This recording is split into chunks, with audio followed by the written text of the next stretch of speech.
السلام عليكم ورحمة الله وبركاته. أعوذ بالله من الشيطان الرجيم. بسم الله الرحمن الرحيم. الحمد لله رب العالمين والصلاة والسلام على سيدنا محمد وعلى آله وصحبه أجمعين. ആദരണീയരായ ഉലമാക്കളെ, ശ്രോതാക്കളെ, നമ്മുടെ ഇന്നത്തെ വിഷയം കണ്ണിന്റെ ശുദ്ധിയെപ്പറ്റിയാണ്. നമുക്ക് അല്ലാഹു ചെയ്ത ഏറ്റവും വലിയ നിഅമത്തുകളിൽ ഒന്നാണ് നമ്മുടെ കണ്ണ്. കണ്ണിനെപ്പറ്റി ഞാൻ മുമ്പ് പറഞ്ഞിട്ടുണ്ട്. ഈ കണ്ണിനെ ശുദ്ധമായി സൂക്ഷിക്കേണ്ടത് നമ്മുടെ ബാധ്യതയാണ്.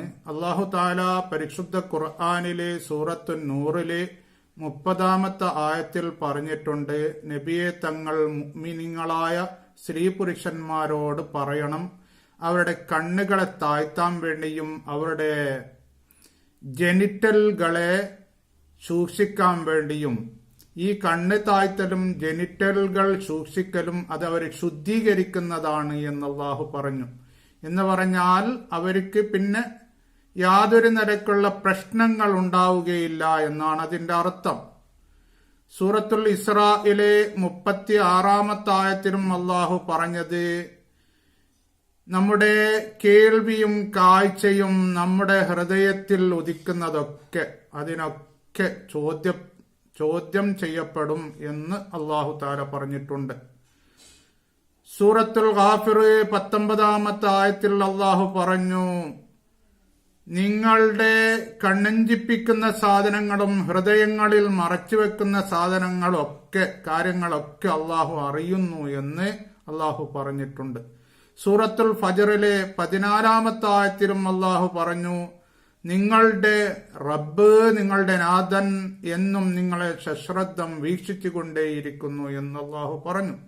നാം എന്ത് കാണുന്നുണ്ടെങ്കിലും അത് അല്ലാഹു തആല അത് അറിയുന്നുണ്ട് എന്നുള്ളത് എല്ലാവർക്കും അറിയാം.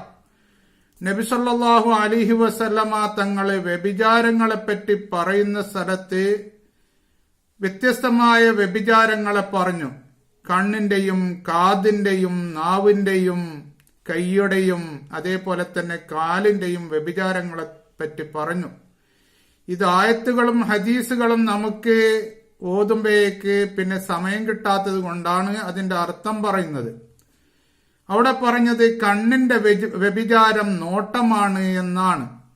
അപ്പോഴേക്ക് പരസ്പരം മുഅ്മിനീങ്ങളായ ആണുങ്ങളും പെണ്ണുങ്ങളും സ്ത്രീ പുരുഷന്മാര് പരസ്പരം അന്യരാണെങ്കിൽ കാണാൻ പാടില്ല. അന്യ സ്ത്രീയും പുരുഷന്മാരും പരസ്പരം കാണാൻ പാടില്ല എന്നാണ് ഈ ആയത്തും ഹദീസുകളും നമ്മോട് പറഞ്ഞിരിക്കുന്നത്. ജരീർ റളിയല്ലാഹു അൻഹു പറയുന്നു, നബി സല്ലല്ലാഹു അലൈഹി വസല്ലമ തങ്ങളുടെ അടുത്ത് ഞാൻ ചോദിച്ചു, പെട്ടെന്നൊന്ന് നോക്കിപ്പോയാൽ എന്താ ചെയ്യേണ്ടത് എന്ന് ചോദിച്ചപ്പോ നബി സല്ലല്ലാഹു അലൈഹി വസല്ലമ തങ്ങൾ പറഞ്ഞു, നിങ്ങളുടെ ആ കണ്ണിനെ ഒന്ന് പെട്ടെന്ന് തെറ്റിക്കുക, അത് വീണ്ടും അതിലേക്ക് നോക്കരുത്, ആ നോട്ടത്തെ ഒരിക്കലും കണ്ടിന്യൂവേഷൻ ചെയ്യരുത്, വീണ്ടും സ്ഥിരമായി നോക്കരുത് എന്ന് നബി സല്ലല്ലാഹു അലൈഹി വസല്ലമ തങ്ങൾ പറഞ്ഞു. അങ്ങനെ ഈ പരസ്പരം നോട്ടം, അന്യ സ്ത്രീ പുരുഷന്മാര് പരസ്പരം നോട്ടം പാടില്ല എന്ന് അനേകം ഹദീസുകൾ വേറെയും ഉണ്ട്. പരസ്പരം ബന്ധങ്ങളും കോണ്ടാക്റ്റുകളും നോട്ടങ്ങളും പാടില്ല എന്ന് വേറെ ഹദീസുകളും ധാരാളം ഉണ്ട്. ചുരുക്കത്തിൽ ഞാൻ പറയുന്നു, അതായത് ഇങ്ങനെ നോക്കിയാൽ എന്താണ് പ്രശ്നം? ഇതൊക്കെ നമ്മുടെ നന്മയ്ക്ക് വേണ്ടിയിട്ടാണ് ഇങ്ങനെ പറഞ്ഞിരിക്കുന്നത്. ഇതിലൊക്കെ ഒരുപാട് നന്മ നമുക്കുണ്ട്. അങ്ങനെ നോക്കാതിരിക്കുമ്പോഴേക്ക് നമ്മുടെ ശരീരത്തിനും നമ്മുടെ മനസ്സിനും ഒരുപാട് ആരോഗ്യങ്ങൾ കിട്ടുന്നുണ്ട് എന്നുള്ളതിൽ യാതൊരു സംശയവും ഇല്ല. ലോകത്തിലെ അറിയപ്പെടുന്ന മുസ്ലിം ഗവേഷകർ, ഒന്ന് ഡോക്ടർ ഹുസൈൻ റാഷിദ്, മറ്റൊരു വ്യക്തി യൂസുഫ് അൽ ഹാജ് അഹമ്മദ്, അതേപോലെ തന്നെ 1000-ലധികം ചെറുഗ്രന്ഥങ്ങളും പ്രബന്ധങ്ങളും ലേഖനങ്ങളും എഴുതിയ ഡോക്ടർ അബ്ദുദ്ദായിം അൽ കഹീൽ, ഇവരൊക്കെ ഇങ്ങനെ അന്യ സ്ത്രീ പുരുഷന്മാർ പരസ്പരം കണ്ടാൽ എന്തൊക്കെ പ്രശ്നം ഉണ്ടാകുന്നു എന്ന് അവരുടെ ഗ്രന്ഥങ്ങളിൽ എഴുതിയിട്ടുണ്ട്. ഞാൻ ആദ്യം പറഞ്ഞ വ്യക്തി ഡോക്ടർ ഹുസൈൻ റാഷിദ്. അദ്ദേഹം ഒരുപാട് വർഷങ്ങള് ഈ അന്യ സ്ത്രീ പുരുഷന്മാർ പരസ്പരം കണ്ടാൽ എന്തുണ്ടാകുന്നു, എന്ത് പ്രശ്നങ്ങൾ ഉണ്ടാകുന്നു, പരിശുദ്ധ ഖുർആനിൽ ഇത്രമാത്രം കർക്കശമായി അങ്ങനെ കാണരുത് എന്ന് പറഞ്ഞിട്ടുണ്ട്. അതേപോലെ തന്നെ ഹദീസുകളിലും അങ്ങനെ പറഞ്ഞു, കാണരുത്, പരസ്പരം അന്യ സ്ത്രീ പുരുഷന്മാർ കാണരുത് എന്ന് പറഞ്ഞു. അതേപോലെ നബി സല്ലല്ലാഹു അലൈഹി വസല്ലമ തങ്ങളുടെ ഒരു ഹദീസ്, അതായത് അന്നളുറു സഹമും മസ്മൂമും മിൻ സിഹാമി ഇബ്ലീസ്, ഈ നോട്ടം, അന്യ സ്ത്രീ പുരുഷന്മാർ പരസ്പരമുള്ള ഈ നോട്ടം, അത് ഇബ്ലീസിന്റെ വിഷം ഊട്ടപ്പെട്ട അമ്പാണ് എന്ന് പറഞ്ഞു. അമ്പ് എന്ന് പറഞ്ഞാല് അതിന് തന്നെ അമ്പ് പതിച്ചാലുണ്ടാകുന്ന പ്രശ്നങ്ങൾ നിങ്ങൾക്കറിയാം.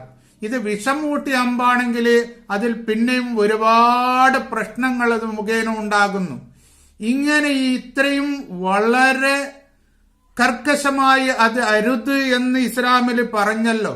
അപ്പോഴേക്കിൽ അതിന്റെ ബേക്കിൽ എന്താ പ്രശ്നങ്ങൾ ഉണ്ടാകുന്നത്, എന്താണ് നമ്മുടെ മനസ്സിനും നമ്മുടെ ശരീരങ്ങൾക്കും നമ്മുടെ ശരീരങ്ങളുടെ ഓരോ അവയവങ്ങൾക്കും അംഗങ്ങൾക്കും ഉണ്ടാകുന്ന പ്രശ്നങ്ങൾ എന്ന് ഹുസൈൻ റാഷിദ് അദ്ദേഹം ഒരുപാട് കാലം ഗവേഷണം ചെയ്ത് ഒരുപാട് കാര്യങ്ങൾ അദ്ദേഹം കണ്ടെത്തി. അതുമൂലം ഉണ്ടാകുന്ന ഒരുപാട് രോഗങ്ങളെ അദ്ദേഹം കണ്ടെത്തി. എന്നിട്ട് അദ്ദേഹം പറയുന്നു, ആ രോഗങ്ങളെപ്പറ്റി ഇൻഷാ അല്ലാഹു തആല ഞാൻ നാളെ വളരെ വിശദമായി പറയുന്നതാണ്. അതായത് അന്യ സ്ത്രീ പുരുഷന്മാർ പരസ്പരം കണ്ടാൽ ഇസ്ലാമിൽ നിരോധിച്ച ഈ കാഴ്ച ഉണ്ടായാൽ എന്താണ് പ്രശ്നങ്ങൾ, എന്താണ് നമ്മുടെ ശരീരത്തിനും മനസ്സിനും ഡിസോർഡറുകൾ, രോഗങ്ങൾ ഉണ്ടാകുന്നത് എന്ന് ഇൻഷാ അല്ലാഹു തആല വിശദമായി ഞാൻ നാളെ പറയുന്നുണ്ട്. അതേപോലെ ഞാൻ നേരത്തെ പറഞ്ഞ യൂസുഫ് അൽ ഹാജ് അഹമ്മദ്, അദ്ദേഹം ഒരുപാട് ഗ്രന്ഥങ്ങള് ഇത് ഇംഗ്ലീഷിലും അറബിയിലും എഴുതിയിട്ടുണ്ട്.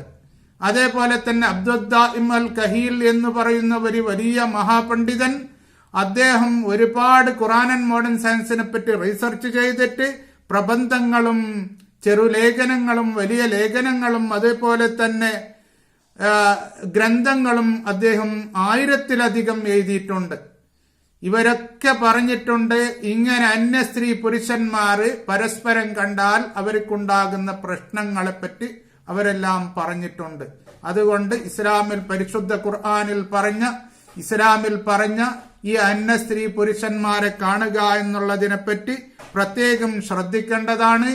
അതിനെപ്പറ്റി ഒന്ന് നന്നായി കാര്യമായി മനസ്സിലാക്കി അത്തരം കാഴ്ചകളെ കൈവെടിയേണ്ടതാണ്, ഉപേക്ഷിക്കേണ്ടതാണ്. അല്ലാഹു തആല പരിശുദ്ധ ഖുർആനും തിരുഹദീസുകളും അനുസരിച്ച്, അക്ഷരാർത്ഥത്തിൽ അനുസരിച്ച്, അള്ളാഹുവിനെ പേടിച്ച് ശാന്തിയോടെ സമാധാനത്തോടെ ജീവിക്കുവാൻ, ഒരു വ്യക്തികൾക്ക് പോലും ഉപദ്രവങ്ങൾ ചെയ്യാതെ, ആരെയും വെറുപ്പിക്കാതെ, എല്ലാവരോടും കാരുണ്യം കാണിച്ചുകൊണ്ട് ജീവിക്കുവാൻ അള്ളാഹു നമുക്ക് തൗഫീക്ക് നൽകട്ടെ.